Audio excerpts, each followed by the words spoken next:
Hello friends, જય શ્રી રામ. બધાને સ્વાગત છે ફરી એક મસ્ત મજાના નવા વ્લોગમાં. તો આજના વ્લોગમાં તો બહુ બધું કાંઈ ખાસ નથી, પણ આપણે દાહોદ આવ્યા છીએ તો અહીંયાનું થોડું ઘણું વાતાવરણ કેવું છે અને બધું કેમ છે બધું બતાવતા જાય, થોડું ઘણું નજારો બતાવી દઈએ. તો હાલો વ્લોગમાં કન્ટિન્યુ બનાવે. અહીંયા રસ્તો છે એટલે વાહન બધા આવતા હોય એટલે મજા આવે એમ જોવાની. મને આવું બધું જોવું, નવું નવું જાણવું તો બધા બહુ જ ગમે છે, તમને બધાને ખબર પણ છે.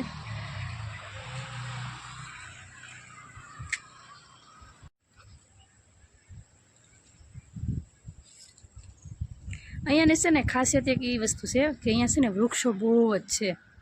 એટલે વૃક્ષો છે ને એટલે આપણે મજા આવે, આમ ઠંડુ ઠંડુ પવન આવે અને હરિયાળી એકદમ છે. એટલે આ બધું છે ને સરકારી ક્વાર્ટર છે બધા. આ બધા સરકારી ક્વાર્ટર છે ને સામે આ બિલ્ડિંગ જે દેખાય છે ને એ પોલીસના ક્વાર્ટર છે ને આ બધા છે ડૉક્ટર વિભાગના છે. આ બધા ડૉક્ટર વિભાગના છે ને ઓલા છે એ પોલીસ વિભાગના છે. કેમ કે એટલા બધા કપડાં છે ને આપણે મૂકી દીધા છે અને ઘરેથી હું મેલા કપડાં લઈને આવી હતી. થોડી ઉતાવળ થઈ ગઈ હતી અને આયોજન કંઈ હતું નહીં આપણે આવવાનું, એટલે કપડાં મેલા લાવી છે. થોડાક ધોઈ નાખું અને પછી થોડોક આરામ કરશું. જમવા બને છે બાજરાના રોટલા અને આમાં ચા.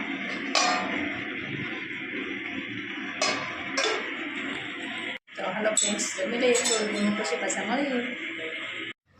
તો ફ્રેન્ડ્સ, અહીંયા છે ને હવે આપણે છે ને શાકભાજી લેવા આવ્યા હતા.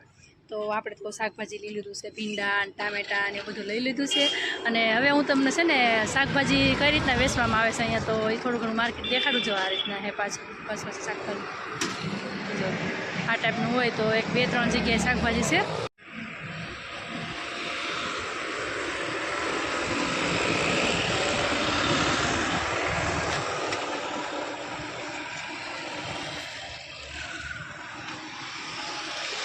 આને શું કહેવાય? કેવું? ફણસ. તો જો આ કાંક છે ને આ ફણસ કહેવાય. અને આ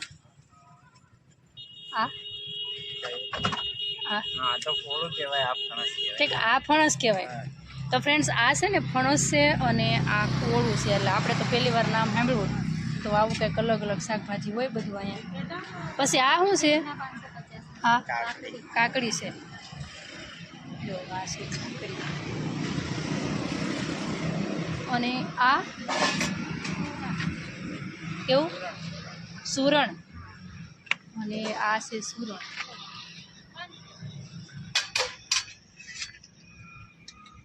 અહીંયા થોડું ઘણું ફ્રૂટ છે અને પછી છે ને આ બધી દુકાનો બધી છે, પણ અત્યારે તો બંધ છે. ખબર નહીં એમાં શું બધું હશે એમ. હવે આપણે શાકભાજી લેવાઈ ગયું છે અને ઘરે જઈશું અને પછી આપણે થોડી ઘણી રસોઈ બનાવશું. બાકી તો જો આપણી જેમ મોટી માર્કેટ તો કાંઈ હોય નહીં, થોડી ઘણી નાની માર્કેટ છે ખાલી. અને શાકભાજીથી ખાલી થોડું ઘણું હોય. આપણે તો બધું અલગ અલગ પ્રકારનું શાકભાજી મળી રહેતું હોય. રીંગણાની બધી વસ્તુ હોય પણ થોડુંક અલગ અલગ હોય એમ. આપણાથી થોડુંક અલગ હોય. એટલે આપણું જેવું દેશી શાકભાજી તો કંઈ મળે નહીં. એટલે આપણે ભીંડો લીધો છે ને એવું બધું લીધું. એટલે રોજે રોજે શાકભાજી લેવા આવશું પછી બતાવશું તમને કે કેવું છે એમ.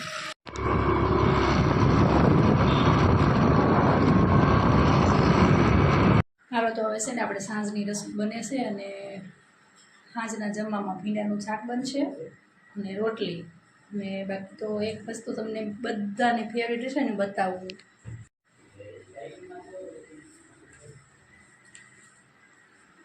તો ફ્રેન્ડ્સ, આ છે ને કેરી અહીંયાથી જ છે, કેમ કે અહીંયા આંબો નજીક જ છે ને તો કેરી જો તોડી લીધી છે.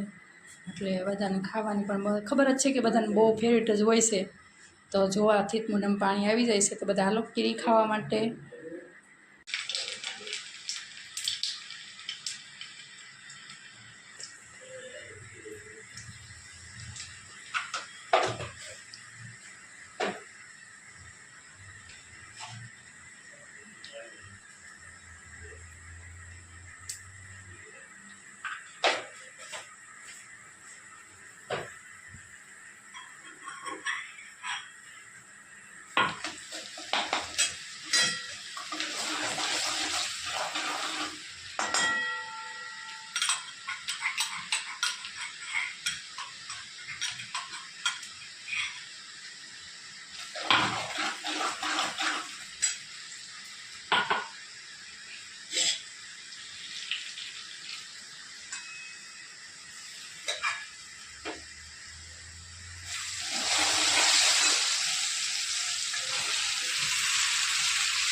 શાક તો આપણે બની ગયું છે અને હવે આ છે ને રોટલીનો લોટ એ પણ બંધાઈ ગયું છે.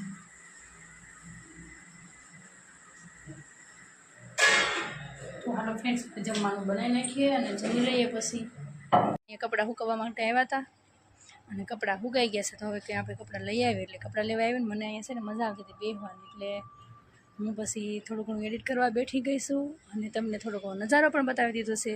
તો હાલો ફ્રેન્ડ્સ, આપણે વ્લોગનો પણ અહીંયા પૂરો કરીએ છીએ. આશા રાખું છું આજનો વ્લોગ તમને ગમ્યો હશે. ગમ્યો હોય તો લાઈક, શેર અને સબસ્ક્રાઈબ કરવાનું ભૂલતા નહીં. મળીએ બીજા નવા વ્લોગમાં. ત્યાં સુધી બધાને જય સિયારામ. Bye bye.